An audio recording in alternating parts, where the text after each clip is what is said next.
Dancing takes me to a happy place as well. Good Thursday to you all. Welcome into First Take. Skip Bayless, Stephen A. Smith, Molly Karam here with you. Gentlemen, good morning. Last second preparations. Yeah. How y'all doing? How are you? Both of you. Good. So that means good morning. It's going to be intense today. That's what you're telling me? Yep. All right. Let's get right into it then.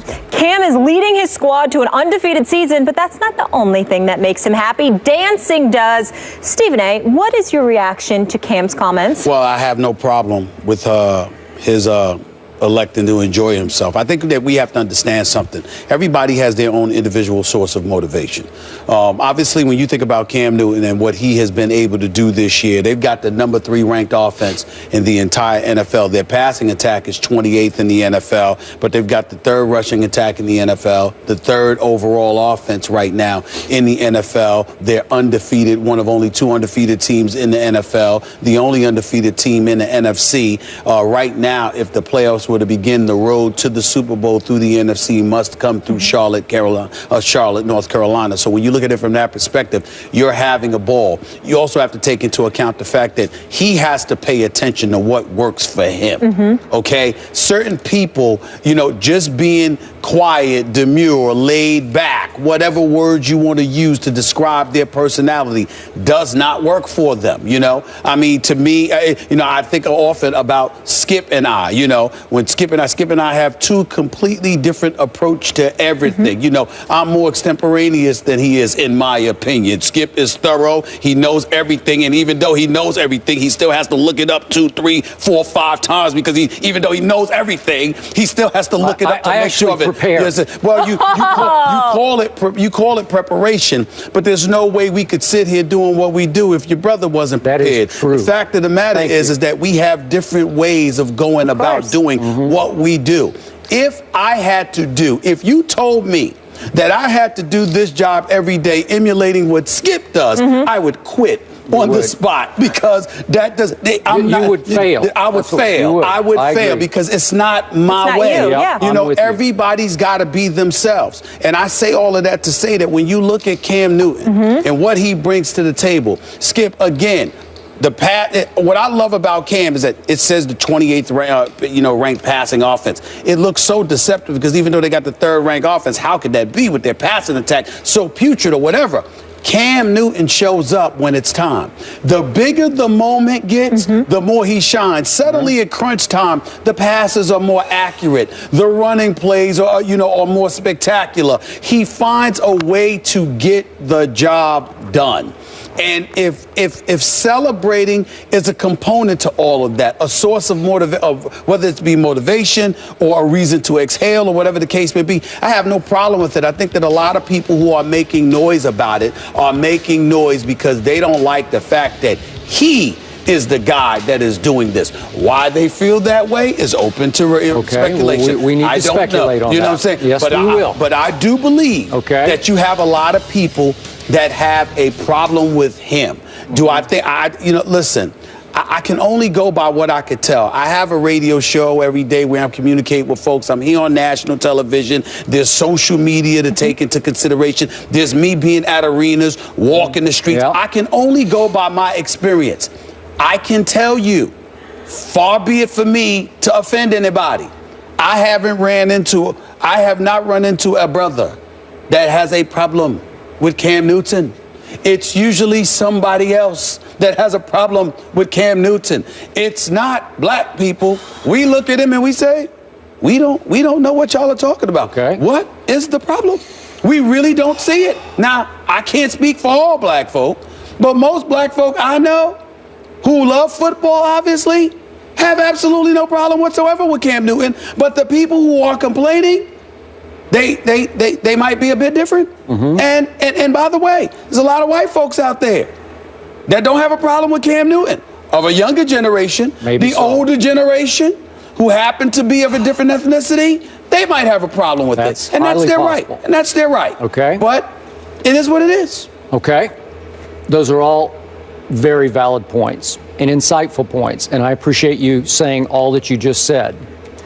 Now, I'm going to come from my perspective.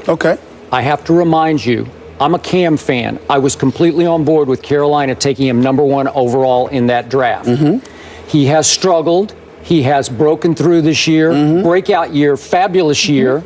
Not the greatest QBR, but when it's time to make a play, Cam Newton has made a play at Seattle. Consistently made the play to win the game because they've won all their games. Yeah. So when we first discussed this on Monday, you suggested between the lines that I just didn't get it because I'm not black. Like, I'm coming from a different cultural perspective, and so I'm just not going to see it, feel it, understand it the way you do. Is that fair? Yeah, Is that okay? That's fair. And you know, that may be the case. But that's not a negative. Okay, I get it. Right. But I am speaking strictly and obviously as a white guy right now. Yep. This is the way I viewed this. Upon first thought, when I first saw it happen, for me, it's not a white thing. It's not a black thing. It's a quarterback thing. Now, I'm coming from my old school, long time covering the NFL perspective. Got it. But this is a leader of the franchise thing. This is a breakout potential superstar quarterback thing that I'm talking about here. I've said many times on this show, I don't have any problem with the Superman. It's quick and it's very effective because it drives home the point to the opposition.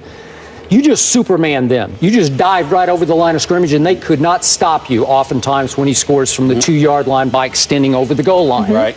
And the only times we both have criticized him is when you did it when you were down 30 to somebody and you got a losing record. You know, we're going back a couple of years ago. Okay? But usually I'm fine with that. To me, this came across as an extended, choreographed look at me. And I don't love it for the quarterback. I'm good with the receiver doing it. I'm good with the running back doing it. This is the leader of the franchise. I don't care what color he is. If the white guy did it, I'd be the first to stand up and say, what are you doing? Because this was all about Cam Newton. All of his quotes defending himself were I, me kind of quotes. It took me to a happy place. So he was not able to share the celebration with any teammates. And if you see, they're all coming behind him to high five, hug, you know, face bump, whatever they're going to do. And he's leaving them all hanging because it's just going on and on and on because he had thought through this, and he's going to do a dance that's popular in Atlanta now. And a lot of people are going to love this. And I do not doubt the entertainment value of this for people of all colors because it's very entertaining because he's good at it. He was great at the dance. But it goes on and on and on, and he left his teammates hanging. So my point is, football is a team game. How many times have I told you this? It is the ultimate unity game, far more than baseball or basketball or hockey or any other sport you want to talk about, soccer. Football is all about unity. The key to a championship run is the unity of a football team, and it starts with the quarterback. So in this case, when you go on and on and on and exclude your teammates with an I, me celebration as the quarterback, you're starting. Let me finish. Just let me finish, okay? If you want to talk, I'll stop. No, okay? Skip, I was just trying to tell you, just in case, you know, I was just letting you know that I was going to. Okay, I know you're going to go, but remember, you are threatening your team unity when because this is not done by any quarterback of any color. This is not done. We haven't seen this before. This kind of a lengthy, post-touchdown celebration.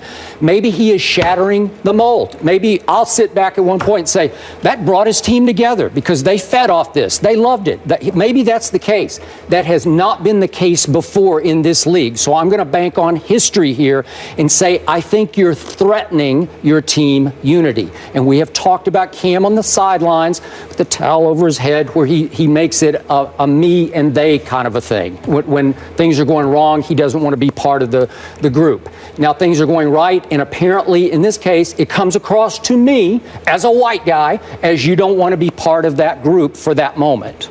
Go ahead. I don't think you should compare yourself to the typical white guy in the eyes of black folks in terms of how you think. When you sit up there and you say what you say, me knowing Skip Bayless the way that I do, I know you feel that way.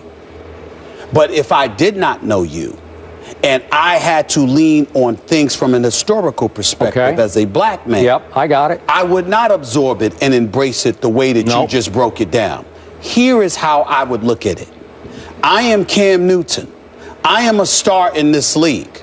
By the way, Like you said, Georgia is popular in Atlanta. Where did Cam Newton go to high school? Oh, Westlake High School. Huge In Atlanta, Georgia. I got it. Okay? I got it. Same high school as Pac-Man Jones, all right? So you take that into consideration. He started Auburn, obviously. But ultimately, what this comes down to is that it's a dance. It's popular. He knows how to do it quite well, obviously. And he's celebrating it. So what happens is that when you see people standing up in an uproar about it, you can't convince. I'm not talking about you as in Skip Bayless. I'm talking about somebody who happens to not be black. You can't convince black folk that you're complaining about Cam Newton because that particular celebration and it took too long and his teammates were looking to celebrate with him and he left them hanging because he was too busy celebrating. I promise you most of them enjoyed it. I know I enjoyed watching it. I thought he did it pretty damn good, to be quite honest with you. I hear you. But here's where it speaks to a bigger issue,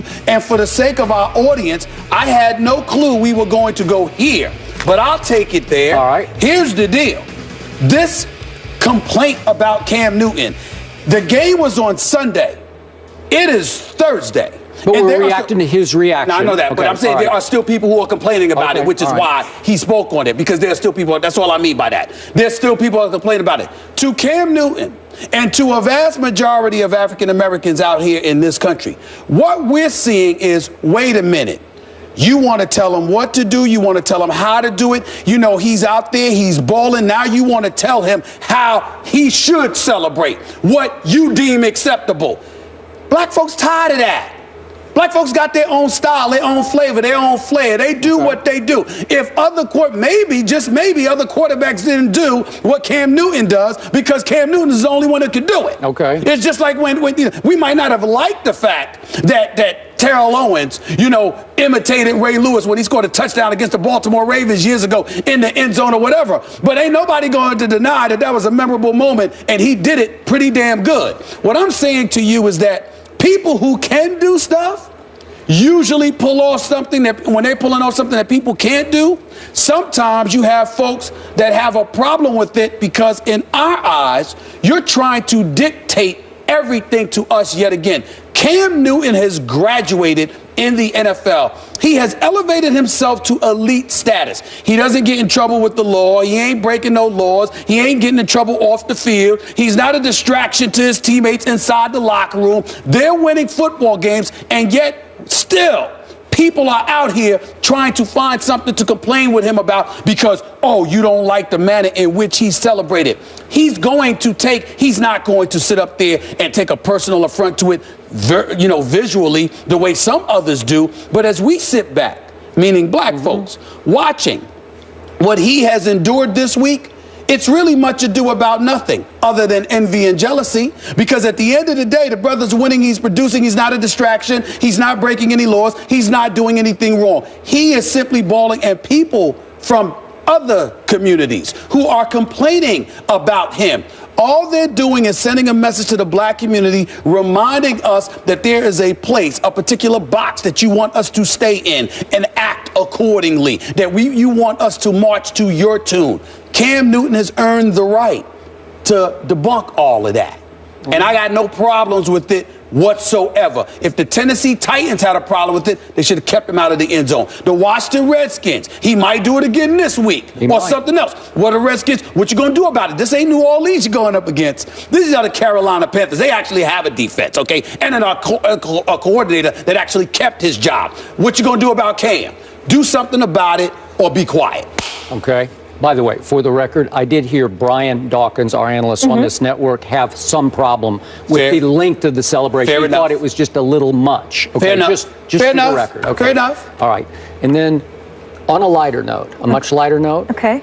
Jared Allen, Cam's teammate, did defend Cam by saying, this isn't Footloose, you are allowed to dance. Do you know Footloose? Is it before your time? Yes. Do you know Footloose? Yes. Okay, you got the 1984 and you got the 2011. And the theme is the parents are forbidding the kids to dance, and the kids are going to dance anyway, and they're white kids. That's right. And they can really, listen, it's shocking, but there are a few white kids who can actually dance. Yeah. Can you believe that? Right. I don't know how, they're just freaks, I guess, but they can dance. Listen, man, I grew up, one of my all-time favorite movies was Saturday Night Fever.